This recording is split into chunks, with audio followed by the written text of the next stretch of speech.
ये हमारा हिंदी का दूसरा टेस्ट पेपर है जिसमें हमने 20 क्वेश्चन बनाए हुए हैं। विशेषकर उत्तराखंड का जो आपका आगामी फॉरेस्ट गार्ड का पेपर होने वाला है 9 अप्रैल को, उसको ध्यान में रखते हुए बहुत ही इंपॉर्टेंट है, बार बार पूछे जाने वाले क्वेश्चन है, तो इनका हम आंसर सहित यहाँ पर हम व्याख्या करते हुए इन्हें करेंगे। तो सबसे पहला क्वेश्चन इसमें है, निम्नलिखित में से शुद्ध वर्तनी का चयन कीजिए। तो ये वर्तनी के शुद्धिकरण से क्वेश्चन है। पहला है विभीषण, दूसरा है प्रक्षेपास्त्र, तीसरा है दिनांक और चौथा है पारलौकिक। तो इसमें से देखो, जो विभीषण है ये विभीषण नहीं होता है, बल्कि ये ध्वनि होती है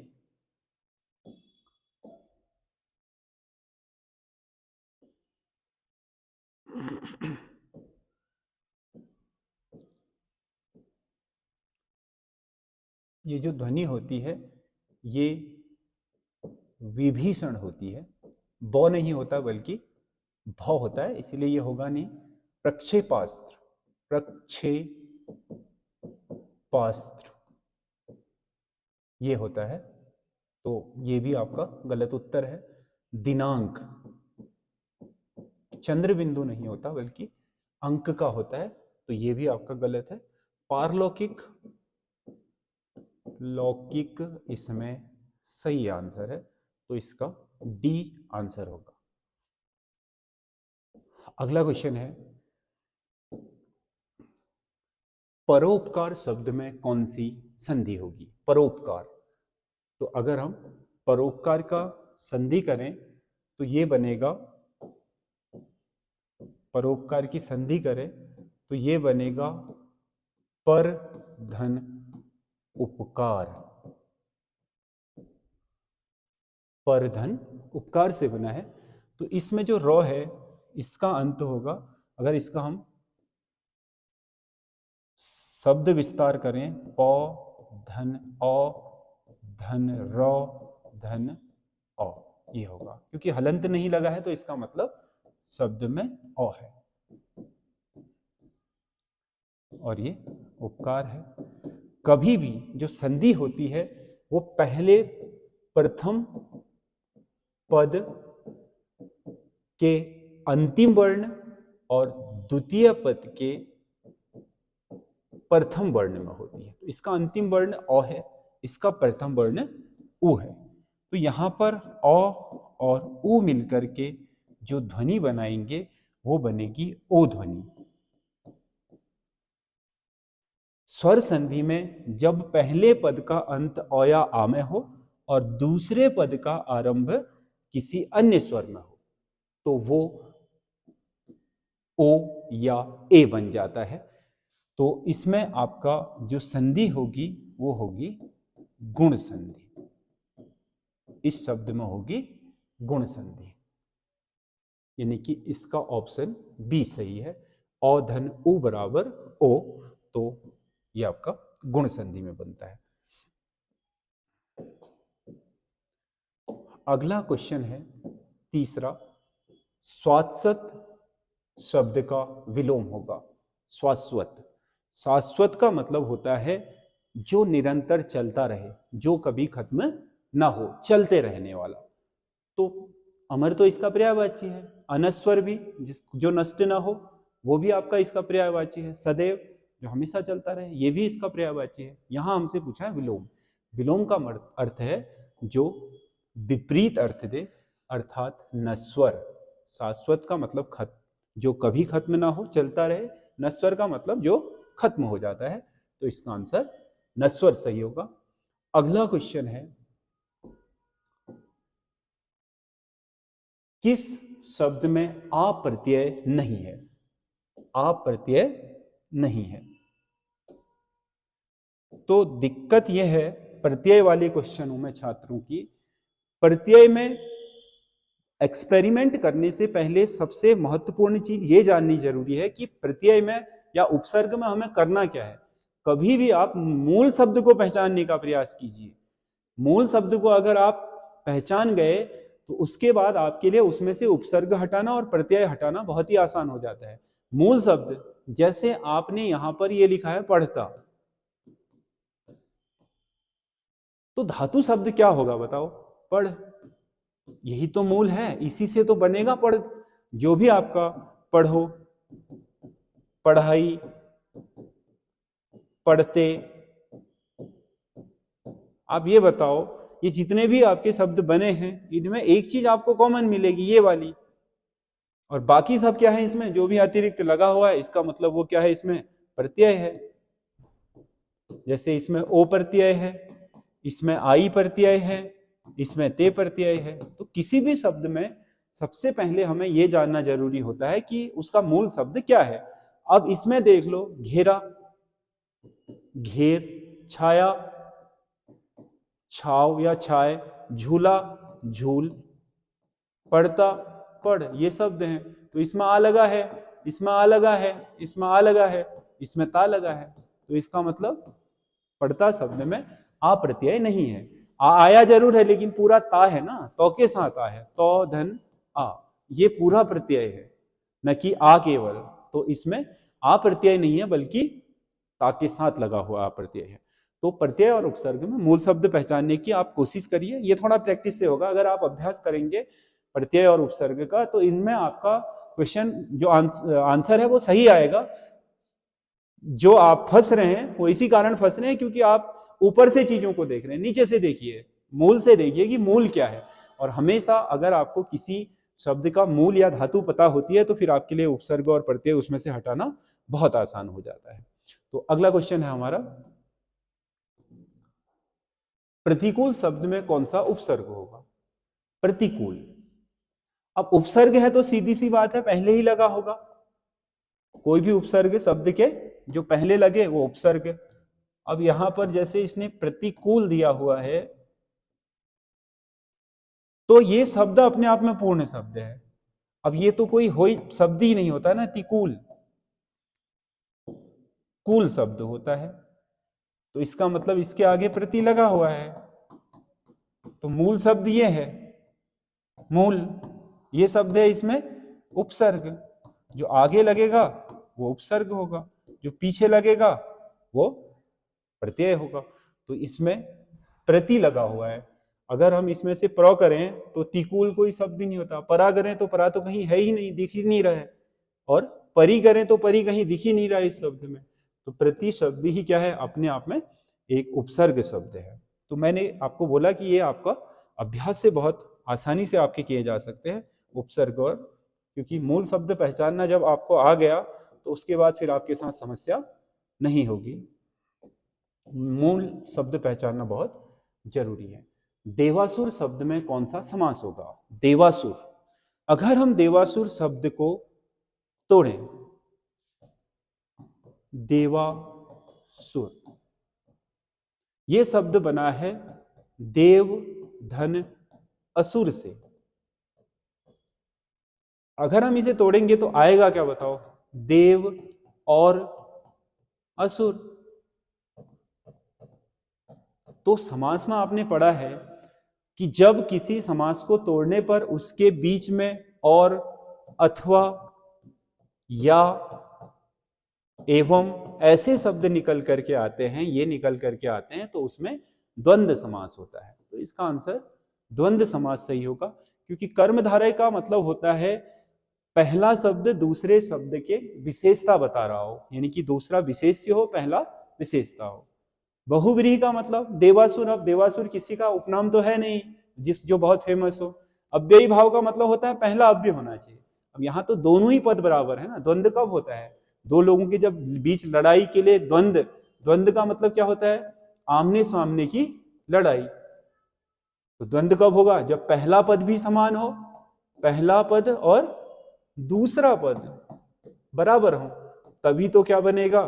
द्वंद्व होगा। तो इसलिए इनमें अथवा और लगा होता है। अन्यथा जो हमारा कर्मधारय समास होता है उसमें दूसरा पद प्रधान होता है, पहला उसकी विशेषता बताता है। ठीक है। और जो बहुब्रीहि समास होता है उसमें तो कुछ भी हो सकता है। बहुब्रीहि समास अपने आप में कोई भी हो सकता है, द्विगु समास भी हो सकता है, द्वंद्व भी हो सकता है। उसके अलावा जो हमारा तत्पुरुष समास है वो भी हो सकता है। तत्पुरुष की भी विशेषता ये होती है, तत्पुरुष का हमेशा दूसरा पद प्रधान होता है, पहला पद गौड़ होता है। यानी कि बात इसकी हो रही होती है, इससे कोई लेना देना नहीं होता है। यानी कि ये, तो जब हम तत्पुरुष समास को तोड़ते हैं तो उसमें से 8 कारक चिन्हों में से पहला और 8वां छोड़ दो, बाकी दूसरे से लेकर के 7वें तक का कोई ना कोई कारक चिन्ह जरूर निकलेगा। जैसे आपने हथकड़ी लिखा, हथकड़ी, तोड़ो, हाथ के लिए कड़ी। आपने लिखा राजपुत्र, तो राजा का पुत्र, का निकला, इसके मैं के लिए निकला था। जैसे आपने कहा राजपथ,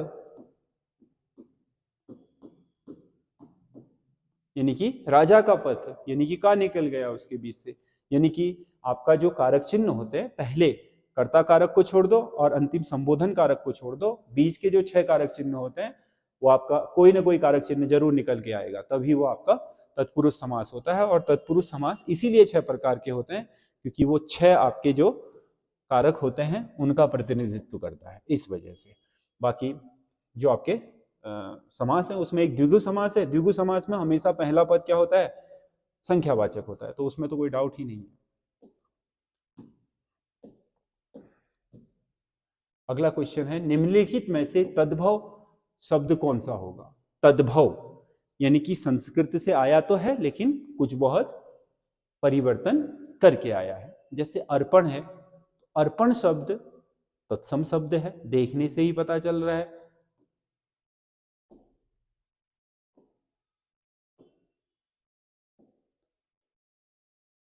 यह आपका तत्सम होगा। अर्पण शब्द संस्कृत का शब्द अर्पण, मैंने अपना अपने प्राण अर्पण कर दिया। आपने देखा होगा, आप जो धारावाहिक भी देखते होंगे जो पुराने आपके धार्मिक वाले होते हैं, उनमें संस्कृत के शब्दों को बोलने का प्रयास किया जाता है। कूप, कुएं को कूप को आ जाता है। जैसे राजकुमार, कुमार क्या हुआ? सब तत्सम हुए, ये भी तत्सम हुआ, ये भी तत्सम हुआ। कपूर तत्सम नहीं है, ये तद्भव है क्योंकि संस्कृत में होता है कर्पूर। आजकल एक बहुत फेमस गाना चल रहा है ना, वो शिव स्तुति वाला, कर्पूर गौरव। क्या कह रहा है? कपूर गौरवम कह रहा है या कर्पूर कह रहा है? कर्पूर कह रहा है क्योंकि वो संस्कृत का श्लोक है। अगर आप देखोगे तो उसमें इस शब्द का प्रयोग है, कर्पूर शब्द का, तो इसका मतलब कपूर तत्सम नहीं है, इसका तद्भव है। तो ये इसका सही आंसर होगा।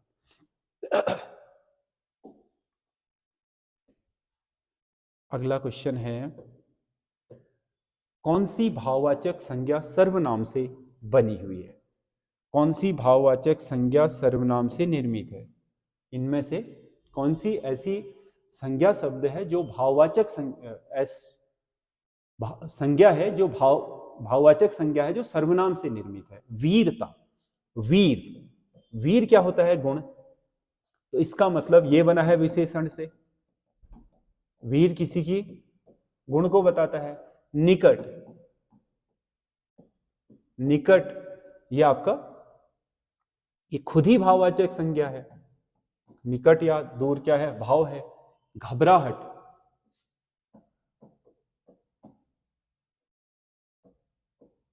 ये एक क्रिया शब्द है। घबराना क्या है? क्रिया शब्द। अपनत्व, अपना, अपना, स्वयं, पराया, निजवाचक सर्वनाम। क्या है इसमें? निजवाचक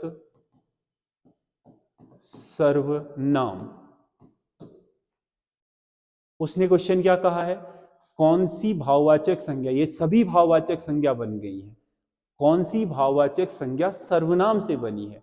तो अपन, अपना जो शब्द है अपनत्व, वो अपना से बना है और अपना शब्द अपने आप में निजवाचक सर्वनाम होता है। तो इसका सही आंसर होगा डी। अगला क्वेश्चन है, नेताजी भारत के महान स्वतंत्रता संग्राम सेनानी थे, रेखांकित पद होगा। रेखांकित पद क्या होगा पूछ रहा है। नेताजी भारत के महान स्वतंत्रता संग्राम सेनानी थे। अब इसमें रेखांकित पद कौन सा है? ये वाला, नेताजी वाला। मैंने आपको बताया है कोई भी कार्य या पद अपने आप में जातिवाचक संज्ञा होता है। जैसे नेता, किसान, डॉक्टर, शिक्षक, कोई भी पद अपने आप में या कोई भी आपका व्यवसाय अपने आप में हमेशा जातिवाचक संज्ञा होगी। कोई भी पद और व्यवसाय का नाम जातिवाचक संज्ञा होती है। लेकिन यहां पर आपका जातिवाचक संज्ञा ये इसलिए नहीं है क्योंकि ये किसी की जाति को नहीं बता रहा है। यहां नेताजी शब्द का प्रयोग हुआ है सुभाष चंद्र बोस के लिए, सुभाष चंद्र बोस के लिए। तो ये एक व्यक्ति का प्रतिनिधित्व कर रहा है। जैसे पंडित जी भारत के पहले प्रधानमंत्री थे, तो वो जवाहरलाल नेहरू कह रहा है। अब इसी को वो कहता देश में हरीश चंद्रों की कमी नहीं है, हरीश चंद्रों की कमी नहीं है। अब यहां हरीश चंद्र का मतलब किसी व्यक्ति से नहीं है, वो सत्य बोलने वालों से है। तो एक जाति का प्रतिनिधित्व करता है। हरीश चंद्रों की कमी नहीं है, जयचंदों की कमी नहीं है। जयचंद मतलब घर का भेद बताने वाला, ठीक है, तो वो जाति बना देता है। लेकिन यहां नेताजी वैसे तो जातिवाचक संज्ञा है, मूल रूप से नेता कहेगा तो जातिवाचक संज्ञा है, लेकिन यहां नेताजी जातिवाचक संज्ञा इसलिए नहीं होगा क्योंकि ये नेता के लिए प्रयोग नहीं किया गया। ये शब्द है सुभाष चंद्र बोस, और किसी व्यक्ति का नाम हमेशा व्यक्तिवाचक संज्ञा होती है। तो इसका आंसर होगा ये। अगला क्वेश्चन है 10वां, विद्वान का सही स्त्रीलिंग होगा। विद्वान, विद्वान पुल्लिंग शब्द है, पुरुष की बुद्धिमत्ता के आधार पर उसे बुद्धिमान कहा जाता है या विद्वान कहा जाता है। तो बुद्धिमती, बुद्धिमती नहीं कहा जाता है, विद्वानी नहीं कहा जाता है, बुद्धिशाली नहीं कहा जाता है, बल्कि इसका स्त्रीलिंग में सही रूप होता है विदुषी। ठीक है, कोई महिला है और वो बहुत अच्छा जानती है तो हम उसे विदुषी बोलेंगे, और पुरुष है तो विद्वान बोलेंगे। अगला क्वेश्चन है, निम्नलिखित शब्दों में से एकवचन शब्द का चयन कीजिए। 4 आपको शब्द जो दिए गए हैं उनमें से 3 बहुवचन है, एक उसमें से आपका एक वचन है। तो अब इसमें हमें यह जानना है कि एक वचन कौन सा वाला है। प्राण, इसका वाक्य में प्रयोग करना सबसे आसान रहता है। उसके प्राण उड़ गया, बताओ सही है ये? नहीं, हम ऐसा कभी नहीं बोलते हैं, बल्कि हम इसके बदले बोलते क्या है, उसके प्राण उड़ गए। गए बहुवचन,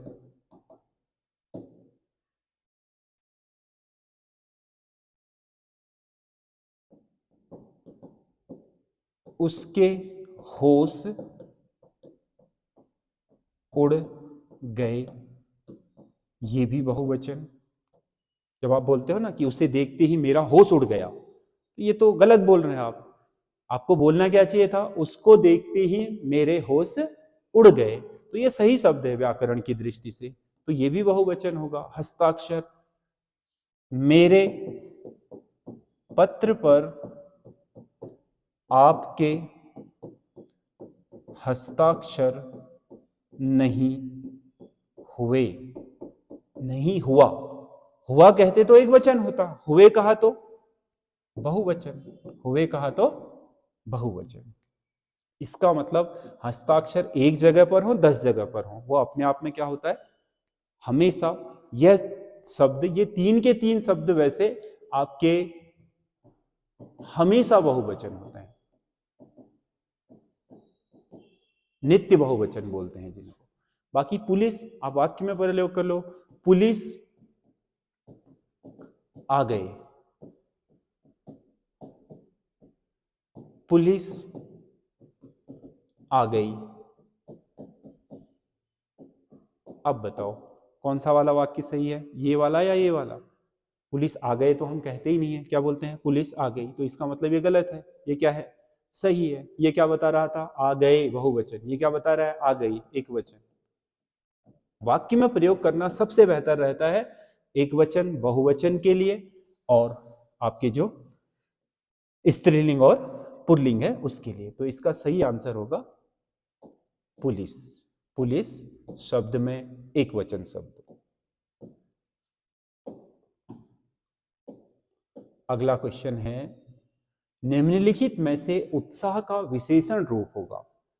उत्साह, उत्साह एक भाववाचक संज्ञा है यह शब्द, तो इसमें आपका, इसको हम अगर कभी विशेषण बनाना चाहें तो इसका सही विशेषण क्या होगा ये बताना है हमें। अत्साह ये तो कुछ होता ही नहीं है, उत्सव ये तो इसका शब्द ही नहीं है, उत्साहवर्धन, उत्साहवर्धन ये एक शब्द इसी से बना है, उत्साहित एक शब्द बना है। तो हम इन दोनों को तो अलग ही कर लेते हैं क्योंकि इन शब्दों का तो कोई रिलेशन ही नहीं है इससे। उत्साहित और उत्साहवर्धन में से हमारे लिए कौन सा होगा, देखो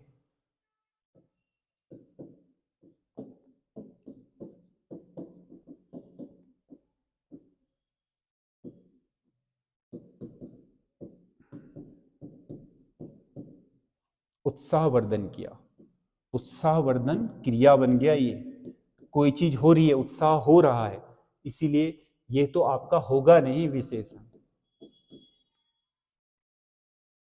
राम एक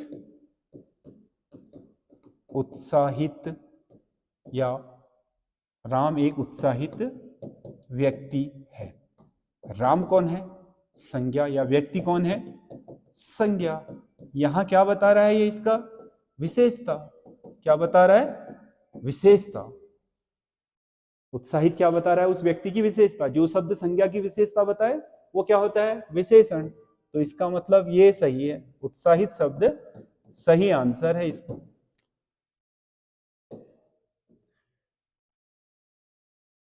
अगला क्वेश्चन है, अशोक रमेश से अधिक बुद्धिमान है, वाक्य में कारक बताइए। यहां आया से,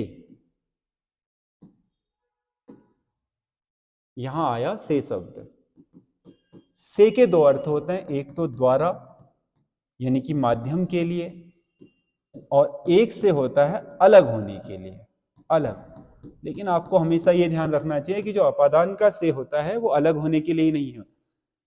जब हम किसी की तुलना करते हैं तो से आता है, तो भी अपादान का होता है। कोई चीज किसी जगह से अलग हो रही होती है तो भी से आता है, और हम किसी से कोई मूल्य वगैरह पूछते हैं तो उसमें भी से आता है। हम किसी की तुलना करते हैं तो उसमें भी से आता है। हम किसी से डरते हैं तो उसमें भी से आता है। आपने, मुझे बाघ से डर लगता है, तो उसमें जो से आएगा हमेशा अपादान का होगा। आपने कहा मुझे गुरुजी से गणित सीखनी है, तो वहां भी से आएगा सीखने के लिए। आपने कहा राम सीता से लंबी है, राम सीता से लंबी हैं, लंबे हैं, तो वहां भी से आया तुलना में। तो इसका मतलब तुलना करना, डरना, सीखना, और उसके अलावा आपका अलग होना, इन शब्दों के लिए जो से होता है वो हमेशा अपादान का से होता है। तो यहां पर जो से है वो तुलना का से है। तुलना, सीखना, डरना, अलग होना,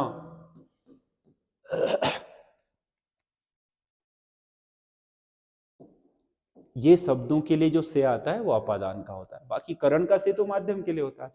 राम ने हल से खेत जोता, या राम ने तीर से रावण को मारा, तो वहां पर जो से होगा वो आपका करण का होगा। यानी कि किसी काम को करने की, क्रिया करने के लिए जो कर्म के साथ माध्यम लगता है, उस माध्यम का जो से होता है वो करण का होता है। बाकी सारे से अपादान के होते हैं, क्योंकि अपादान के से के लिए बहुत लोग ये सोचते हैं कि अपादान का से केवल अलग होने के, क्योंकि उसमें ऐसा ही लिखा रहता है, कर्ता ने कर्म को करण से के द्वारा अपादान संप्रदान के लिए, अपादान से अलग होने के लिए लिखा रहता है कोष्टक में। ये सब है, अलग होना ही नहीं है इसमें भी।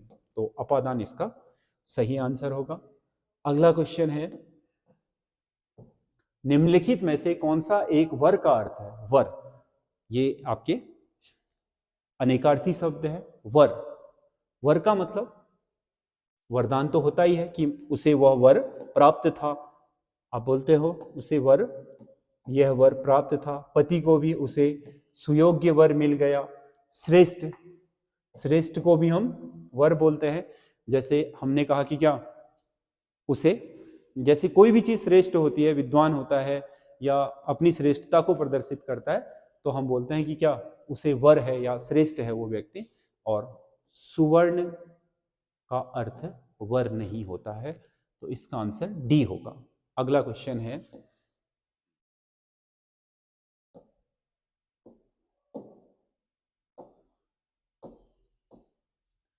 कौन सा एक सारंग का पर्यायवाची शब्द है? सारंग का पर्यायवाची, सारंग। सारंग नमक का नहीं होता है, सारथी का नहीं होता, घोड़े का नहीं होता। घोड़े में थोड़ा कंफ्यूजन होगा, लेकिन वहां तरंग होता है घोड़े का, है बाजी तरंग, तो ये आपका घोड़े के होता है। ये शब्द होता है मोर का। इसका सही आंसर है मोर। मोर का एक मतलब, वैसे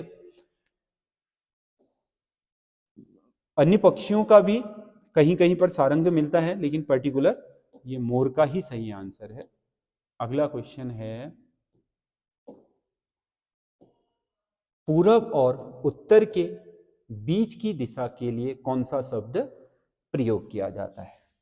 तो हमारे उसमें पूरब और उत्तर की दिशा, पूर्व और उत्तर की बीच की दिशा, वैसे तो हम इसे उत्तर पूर्व बोलते हैं, लेकिन इसके लिए शब्द समूह में एक शब्द आता है ईशान कोण। ईशान कोण, ये वाला जो कोण होता है ये हमेशा ईशान कोण कहलाता है। ये वाला कोण को हम अग्नि कोण बोलते हैं। ये वाला कोण अग्नि कोण होता है, पूर्व और दक्षिण के बीच का, और उत्तर और पूर्व के बीच का ईशान कोण कहलाता है। तो इसका आंसर ये ठीक होगा। अगला क्वेश्चन है,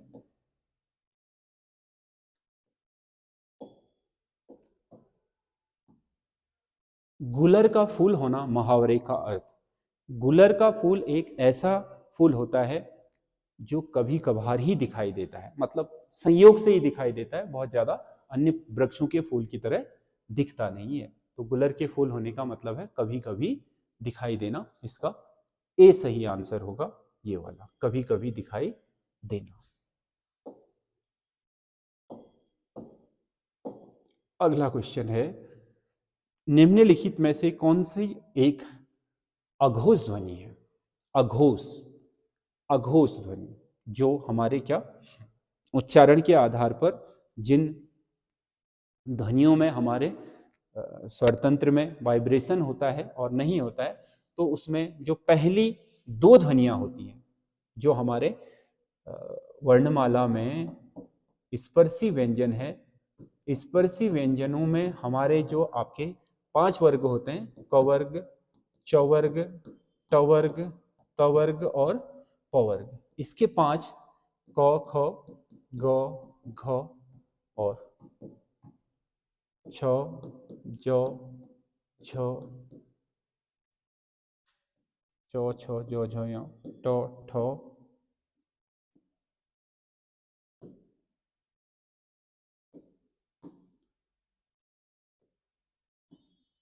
ठ, ड, ढ, ण, त, थ, द, ध, न, प, फ, ब, भ और म।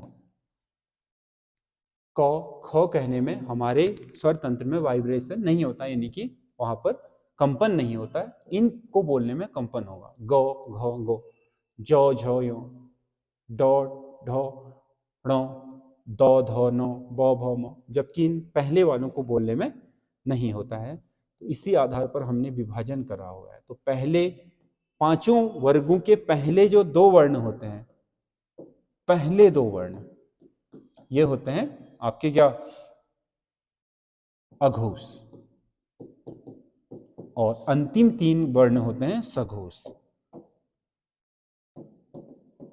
सघोष यानी कि इनमें वाइब्रेशन होता है। तो आप देख लीजिए, इसमें से जो छ है वो किस में आ रहा है, पहले वाले में, तो यही इसका सही आंसर है। बाकी ड है, ध है और म है, ये सब तीसरे, चौथे, पांचवें में, तो ये नहीं होंगे। तो इसका आंसर ये ठीक है। अगला क्वेश्चन है, कौन सा एक मिश्र वाक्य है? पहला, आप चाय लेंगे या कॉफी? तो इसमें ये एक वाक्य बनना चाहिए था, आप चाय लेंगे या आप कॉफी लेंगे। तो इसमें 2 वाक्य हैं, 2 को या द्वारा जोड़ा है और 2 स्वतंत्र हैं। आप चाय लेंगे, आप कॉफी लेंगे, 2 वाक्य हैं ये। तो ये होगा संयुक्त वाक्य, हमेशा ये होगा संयुक्त वाक्य। ऐसे वाक्य जिन वाक्यों में दो उपवाक्य हो, दोनों स्वतंत्र हो, उन्हें बोलते हैं संयुक्त। और दूसरा, उसने माना कि दोष उसका है, उसने माना कि दोष उसका है, कि उसने माना कि यहां तक एक, और दोष उसका है यहां से दूसरा। परंतु ये जो पहला उपवाक्य है ये इसके बिना पूरा नहीं हो रहा है। तो मिश्र वाक्य की विशेषता यही होती है कि जब एक वाक्य दूसरे वाक्य के बिना पूरा ना हो तो वो मिश्र वाक्य होता है। तो ये वाला आपका मिश्र हो जाएगा। बाकी ये तो सरल है, मोहन खाना खाकर सो गया, इसमें दो उपवाक्य है ही नहीं, एक ही उपवाक्य है। आपसे ये काम नहीं होगा, ये भी सरल वाक्य है। तो इसका मतलब ये इसका सही आंसर है। और अगला क्वेश्चन है 20वां, केंद्रीय राजभाषा विभाग की स्थापना किस वर्ष हुई थी? राजभाषा विभाग, केंद्रीय राजभाषा विभाग, आयोग नहीं, आयोग तो 1955 में बन गया था। राजभाषा आयोग जो आपका बीजी खरे के नेतृत्व में बना था 1955 में, ये भारत का पहला राजभाषा आयोग था। ये राजभाषा विभाग है जो आपके राजभाषा के उत्थान यानी कि हिंदी के लिए, भारत की संघ की राजभाषा हिंदी है, उसके उत्थान के लिए विभिन्न सुझाव देती है, विभिन्न काम करती है। इसकी स्थापना 1975 में हुई थी। तो इस प्रकार ये आपके 20 बहुत महत्वपूर्ण प्रश्नों का संग्रह है। और जहाँ तक इसमें मेरे समझाने के दौरान आपको बहुत सारी चीज़ें समझ में भी आ रही होंगी, इससे आपके अन्य चीज़ें भी क्लियर होंगी। तो हम हर दूसरे या तीसरे दिन हिंदी का ये आपका सीरीज जारी रखेंगे, फिलहाल जब तक आपका उत्तराखंड का फॉरेस्ट गार्ड का नहीं हो जाता। अन्य के लिए भी काम आएगा क्योंकि हिंदी ग्रामर तो सेम ही है, कोई अंतर है नहीं।